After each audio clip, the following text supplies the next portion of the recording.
Ada satu podcast yang lu sempet ngomong Iya. gitu ya, kalau nggak salah sama Panji atau di You Ngaji gitu Iya, kan. betul. Dan habis itu lu bilang kalau lu nggak pernah meninggalkan Kristen. Iya, betul. Bisa boleh diulang nggak bagian Oke. itu? Maksudnya apa yang lagi, kenapa lu bisa ngomong itu dan Iya. what do you mean by that? Ya, ini kayaknya perjalanan pendewasaan termasuk di dalam spiritualitas seperti pembukaannya Daniel tadi ya. Bahwasanya kita itu kan sebenarnya dalam hidup ini kan senantiasa mencoba untuk mencari ilmu, karena kita nggak akan pernah bisa untuk berilmu sebenarnya.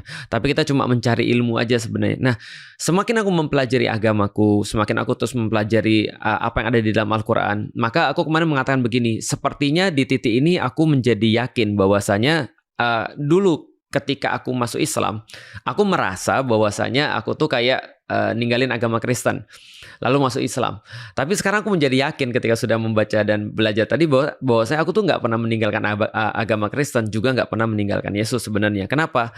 Karena semua agama ini sebenarnya adalah berasal daripada zat yang sama, berasal daripada sumber yang sama. Maka aku bilang ya, zaman dulunya disebut Kristen, zaman sekarang disebut dengan Islam. Tapi sebenarnya menurutku sih nggak ada yang berbeda sih sebenarnya kalau dilihat dari segi itunya ya.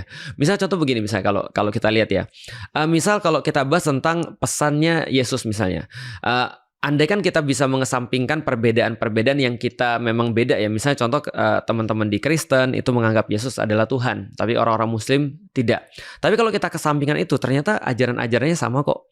Kalau misalnya kita lihat antara misalnya doa Bapa Kami sama suratul Fatihah, kita akan kaget itu kesamaannya banyak banget. No way. Serius. Wow. Ya makanya terus kemudian kalau kita lihat Yesus misalnya ketika dibaptis di Sungai Yordan, lalu terus kemudian itu sebagai penanda karya keselamatan dia gitu kan ya. Maka di dalam Islam juga sama, setiap kali kita melakukan ibadah kita harus suci kan gitu kan ya.